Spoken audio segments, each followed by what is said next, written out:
Thank you for tuning in. I really want to help you with time. I feel like it's the first thing that we have to address in order to make changes in our lives. So if we don't address time, I feel like we just keep spinning around and making the same error over and over again. And the reason I know that is because it's what I did. I didn't have the time. I didn't have the time. I haven't got time. And I think that over my years, not just from people in my industry, but so many people have gifted me knowledge around time, because there's four things that I think are really important, right, when it comes to time. In our industry, the fact that we are generally the tradesperson, as in you're the hairdresser, the beauty therapist, that's a challenge. That everybody has 24 hours. Doesn't matter how much money you've got, you've still got 24 hours. So it's more about the management of. The people pleaser in us needs to be checked, because that is where a lot of our time gets sucked up to. And sharing the load, right? And these are the 4 points that I want to take you through.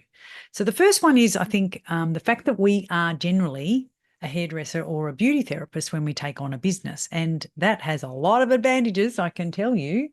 But the disadvantage it has is that you can do things when, push comes to shove. And when things go pear-shaped, you can take over and do that haircut. You can take over and do that facial. You can step back in and do all of the jobs that happen when someone lets you down.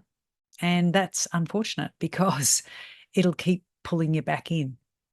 The other thing about being the tradesperson is quite often it's what we love. We don't really want to do the business side. We don't really want to do the training and all of those other things. What we do love is gifting other people our talent.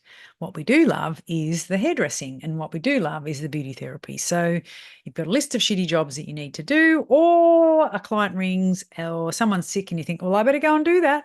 And so you do.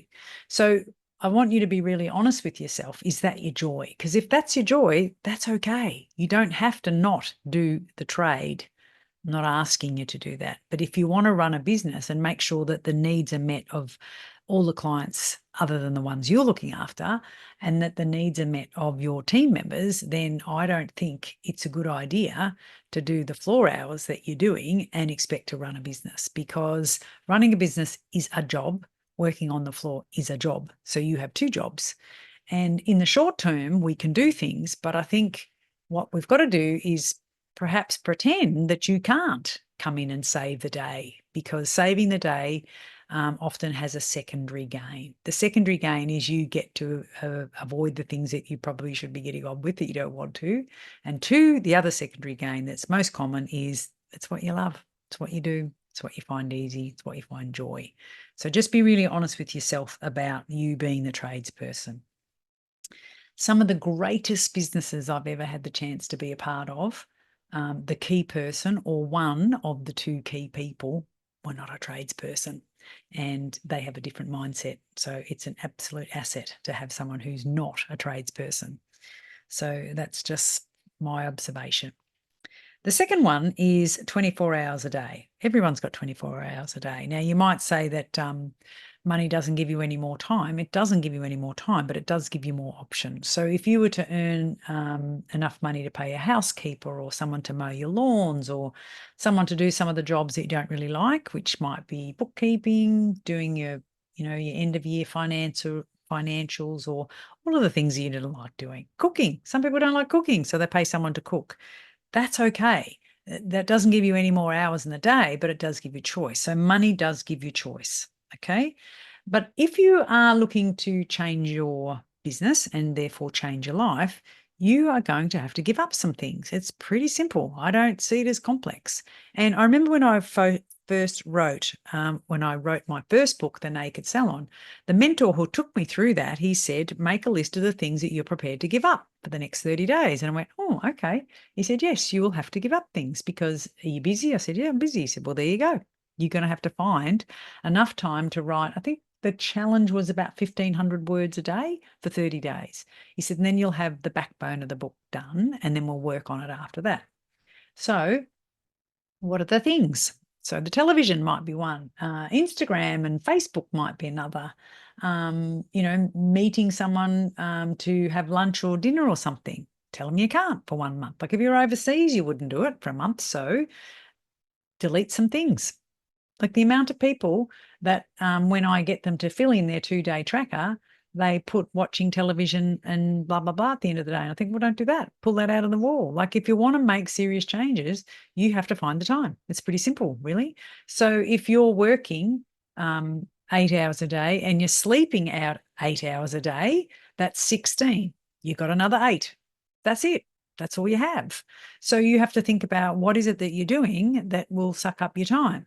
And one of the most common things that I see is that people take too long to do things. So if your mum calls, you get yakking and yakking and yakking, and you can waste 30 minutes when I believe you could have had that call or decision made in the planning or whatever you're talking to this person around. In this case, it might have been your mum, in 10.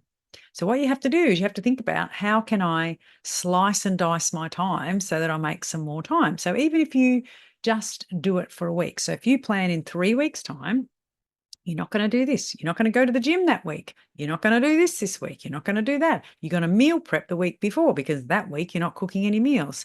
So you have to be really careful about where you spend your time. Absolutely important. So think about what you're doing that you are prepared to give up short-term or long-term to gift yourself some time. Really, really important. I go out of my way to shorten meetings. When people say, do you want to hop on a call? How long will it take? Oh, about an hour. I said, okay, well, I've got 20 minutes. Oh, well, they don't fluff around then because I've only given them 20 minutes. If you give them an hour, guess what? It's going to take an hour. And so we don't need the fluff at the start and we don't need the fluff at the end. We just need the contents of the meeting.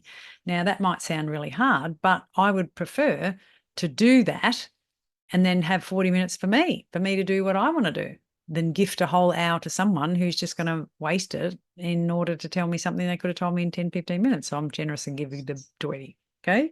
So you just have to be a Tommy tight ass with your time. That's the truth. The people pleaser.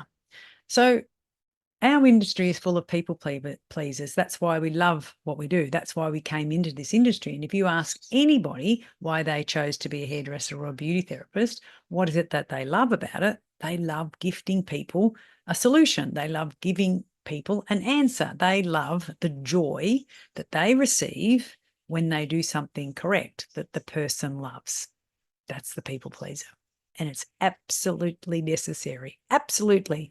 You cannot have a great beauty therapist or a great hairdresser or nail technician or anyone in our industry if they don't give a shit about people. If they just think, oh, I don't care. I just did the nails I wanted to do. I hope she likes them. Or I gave her a haircut that I think she'd look good in. No, you can't do that. And you don't do that. That's the people pleaser. The trouble with people pleasers is they don't know when to say no. They say no very little and they say yes way too much. So they think that because someone asks them, they feel like it's their duty to answer and say yes. And I had a classic of this the other day. One of the girls I'm looking after, she's minimizing her client list, right? So she wants to do about a third less. So she decided that she would grade her clients A, B, C, and D, and she would offer the A grade clients a position ongoing in her salon to be one of her clients. And then she was to move on the D grade and the C grade clients. And so she could refer them to someone else, which was her choice, or just let them go. So a couple of them said, oh, okay, so because you aren't going to be able to do my hair, could you show somebody, her sister or a cousin, it was braiding, to braid it? And she said, I would, yes, I could, but you'll have to give me a couple of weeks because I'm really busy. And then when she got off the call, she said, why did I do that? I said, I don't know. She goes, I just feel like when people ask me to do something that I say yes, I go, well, that's the people pleaser in you. Like, where is it your responsibility to teach someone? So if you're saying, I can't, I won't be able to do your waxing anymore because I'm not getting rid of my waxing pot and I won't be waxing. If she said, well, can you show my sister how to do the waxing so she can do it when you don't do it? No, you don't. It's quite funny when you think about it. But we have to catch ourselves doing the things that suck up our time. And one of them is say yes way too often. Can you run me to the airport tomorrow? Okay. You think, how am I going to do that? You're not. You got to say no. And so the people pleaser in us is a bit quick to say yes. And that is a place where you will lose time. Just because someone asks you doesn't mean you have to say yes.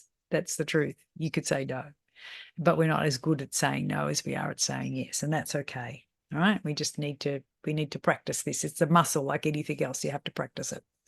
The last one I want to share with you is about sharing the load.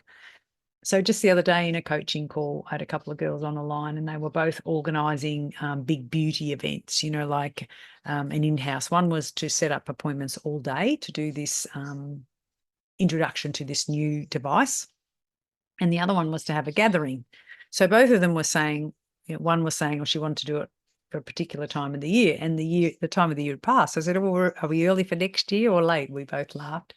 And I said, well, what's holding you back? She goes, well, just so many things to do. And because it's such a big job, she hasn't started. I said, well, let's break it down into what would be the backbone or what would be the foundation. She goes, oh, that's good. So I let her go for a minute and had thinking music, and she come up with them. And she had a list of things. And one was organise the catering. Another one was to get the drinks and hire the glasses. Another one was to map out what they will be doing and who's going to be the guest speaker on the night.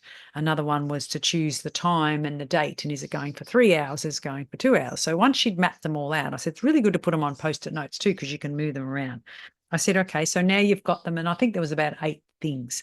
I said, now go and write someone else's name on all of those tasks. Pardon? I said, well, you're a doer and you do things all the time. And this is what makes you the salon owner and makes you the wonderful person you are. But you need to develop being a whoer. Who's going to do this? Like if you said you've got $300 to cater for, nibblies, then they've got $300 off. They go, why do you have to do it? Oh, she hadn't really thought about it like that.